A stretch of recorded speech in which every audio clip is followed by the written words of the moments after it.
नमस्कार, मैं हूं निकिता और आप देख रहे हैं सत्यहिंदी.com। चलिए एक नजर डालते हैं अब तक की सुर्खियों पर। दिल्ली और पंजाब में सत्ता में आने के बाद आम आदमी पार्टी अब मध्य प्रदेश की सियासत में भी एंट्री करना चाहती है, जिसके चलते 14 मार्च को आम आदमी पार्टी प्रमुख और दिल्ली के मुख्यमंत्री अरविंद केजरीवाल समेत पंजाब के मुख्यमंत्री भगवंत मान राजधानी भोपाल में एक बड़ी सभा का आयोजन करने जा रहे हैं। दरअसल अब से 8 महीने बाद मध्य प्रदेश में विधानसभा चुनाव होने हैं और इसी को ध्यान में रखते हुए आम आदमी पार्टी कांग्रेस और भाजपा को कड़ी टक्कर देने की तैयारी में जुट गई है और साथ ही आप संगठन को मजबूत करने की दिशा में काम कर रही है। वहीं मध्य प्रदेश में आम आदमी पार्टी का संगठन मजबूत करने के लिए जबलपुर पहुंचे आम आदमी पार्टी के राष्ट्रीय महामंत्री और राज्यसभा सांसद संदीप पाठक ने कहा कि जनता भाजपा और कांग्रेस दोनों से त्रस्त हो गई है।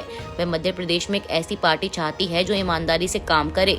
उन्होंने कहा कि अरविंद केजरीवाल की राजनीति ईमानदारी की है, इसलिए इस बार मध्य प्रदेश के चुनाव में अरविंद केजरीवाल को प्रदेश की जनता मौका देने जा रही है। दिल्ली के कथित शराब नीति घोटाला मामले में गिरफ्तार आम आदमी पार्टी नेता मनीष सिसोदिया की जमानत पर आज शनिवार 4 मार्च को सुनवाई होगी। आपको बता दें कि सिसोदिया ने शुक्रवार को दिल्ली के राउज एवेन्यू कोर्ट में नियमित जमानत के लिए याचिका दायर की थी और आज शनिवार को उनकी 5 दिनों की रिमांड पूरी होने वाली है, जिसके बाद सीबीआई उन्हें कोर्ट में पेश करेगी। अब ऐसे में आम आदमी पार्टी द्वारा प्रदर्शन किए जाने की पूरी संभावना है।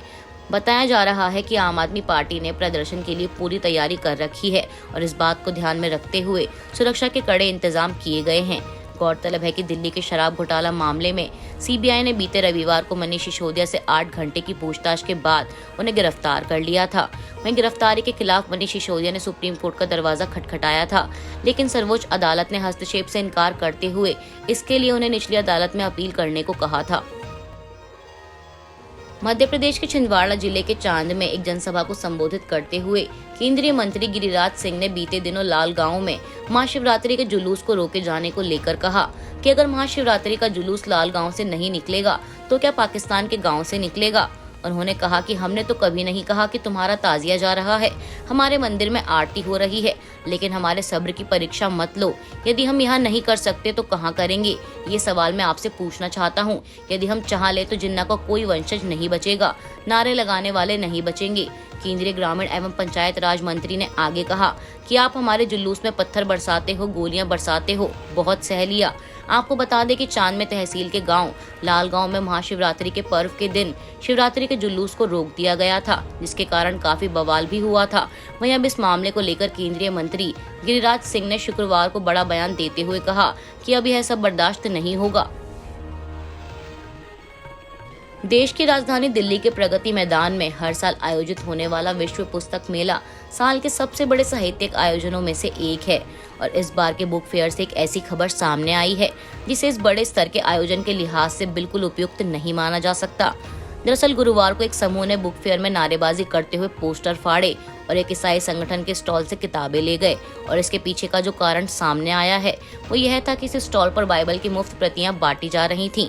वहीं अब इस मामले को लेकर स्टॉल के वॉलंटियर्स का कहना है कि वह कल के विरोध प्रदर्शन के बाद डरे हुए हैं।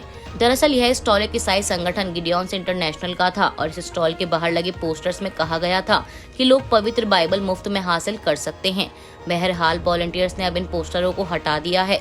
स्टॉल पर मौजूद वॉलंटियर्स ने एनडीटीवी से बातचीत के दौरान कहा कि वे किसी को भी बाइबल की कॉपी लेने के लिए मजबूर नहीं कर रहे या लोगों को कन्वर्ट करने की कोशिश नहीं कर रहे। कल के विरोध प्रदर्शन का जिक्र करते हुए एक वॉलंटियर ने कहा कि मैं 10 साल से पुस्तक मेले में स्टॉल लगा रहा हूं, लेकिन ऐसा पहली बार हुआ है। कल जहां विरोध प्रदर्शन हुआ उसके पास एक स्टॉल में मुफ्त योग कक्षाओं को ऑफर किया जा रहा है, जबकि एक अन्य में भगवत गीता बेची जा रही है। हॉल के आसपास ऐसे कई स्टॉल हैं जिनमें हिंदू, सिख, इस्लाम और ईसाई धर्म पर धार्मिक पुस्तकें हैं। हमें लगा कि जब स्टॉल एक साथ लग सकते हैं तो विभिन्न धर्म के ग्रंथ भी लग सकते हैं, लेकिन कल जो हुआ उससे वे डरे हुए हैं। Chief justice of India DY Chandrachud ने अमेरिकन बार एसोसिएशन की 3 दिवसीय कॉन्फ्रेंस का उद्घाटन करते दौरान अपने विचार व्यक्त करते हुए कहा कि भारत का संविधान ग्लोबल और लोकल का अद्भुत तालमेल है। हमारे संविधान और उसकी मूल भावनाओं को कई देशों ने अपने संविधान का आधार बनाया है। आपको बता दें सम्मेलन का विषय law in age of globalisation, convergence of India and the west था। सीजेआई ने संविधान का जिक्र करते हुए कहा कि जब इसका मसौदा तैयार किया गया था तो संविधान निर्माताओं को यह नहीं पता था कि हम किस दिशा में विकसित होंगे। उस समय कोई निजता, इंटरनेट, एल्गोरिथम और सोशल मीडिया नहीं था। सीजीआई ने कहा कि वैश्वीकरण ने अपने स्वयं के असंतोष को जन्म दिया है। दुनिया भर में मंदी का अनुभव होने के कई कारण हैं। वैश्वीकरण विरोधी भावना में उछाल आया है, जिसकी उत्पत्ति उदाहरण के लिए 2001 के आतंकी हमलों में निहित है। 2001 के हमलों ने दुनिया को ऐसे हमलों की कड़वी सच्चाई के सामने ला दिया, जिसे भारत देखता आ रहा था। जलवायु परिवर्तन के मुद्दे पर उन्होंने कहा कि क्लाइमेट चेंज कोई अभिजात्य धारणा नहीं है और तटीय राज्यों के देशों के लिए कठोर वास्तविकता है। इसके अलावा सीजीआई ने सोशल मीडिया को लेकर कहा कि झूठी खबरों के दौर में सच ही शिकार हो गया है। आप जो कुछ भी करते हैं उसके लिए आपको किसी ऐसे व्यक्ति द्वारा ट्रोल किए जाने का खतरा होता है जो आपसे सहमत नहीं है। लोगों में धैर्य और सहनशीलता की कमी हो रही है। जम्मू कश्मीर के अवंतीपोरा में मुठभेड़ के दौरान आतंकियों को ढेर करने और मस्जिद को किसी भी तरह के नुकसान से बचाने की कोशिश में शहीद हुए भारतीय सेना के जवान को कल शुक्रवार को लोगों द्वारा श्रद्धांजलि दी गई और कैंडल मार्च भी निकाला गया। बता दें कि इस दौरान सभी लोगों ने अपने हाथों में शहीद जवान पवन कुमार की तस्वीर पकड़ी हुई थी और साथ ही शहीद पवन कुमार अमर रहे के नारे लगा रहे थे। दरअसल 28 फरवरी को सुरक्षा बलों को हथियारों से लैस 2 आतंकियों के मस्जिद में छुपे होने की जानकारी मिलने के बाद उन्होंने पुलवामा के पदगामपुर इलाके की घेराबंदी कर तलाश अभियान शुरू कर दिया था और साथ ही सुरक्षा बलों ने यह कोशिश की कि मस्जिद को कोई नुकसान ना पहुंचे। लेकिन इस मुठभेड़ के दौरान 55 राष्ट्रीय राइफल्स के एक जवान पवन कुमार शहीद हो गए। आज के लिए बस इतना ही। बाकी की खबरों के लिए बने रहिए सत्यहिंदी.com के साथ।